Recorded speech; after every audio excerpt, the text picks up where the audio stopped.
Hello mga kaibigan. Ngayon, ipapakilala ko naman sa inyo ang mga nilalang dito sa Pilipinas, Part 2. Unahin natin ang manananggal. Ito ay isang nilalang na nakakatakot at kinakain nila ang mga sanggol. Ang kailangan mo lang para mapatay sila ay kailangan mo sunugin ang kanilang paa o di kaya lagyan ng asin at bawang para hindi na makabalik sa kanyang pwesto. Pre, tara, gala tayo. Bro, kita mo yun? May lumilipad.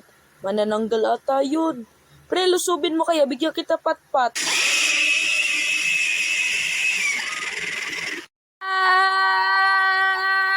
Punta ka dito manananggal!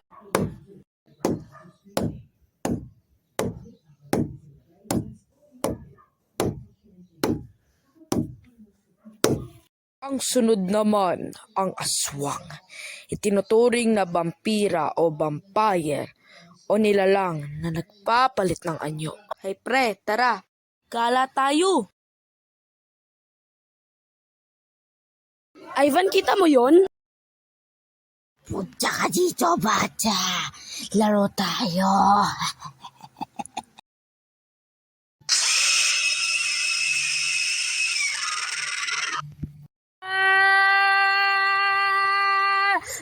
Tulong!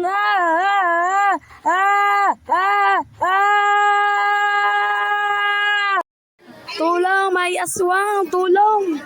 Para ito sa'yo! Haha! Di yan gumagana, bata!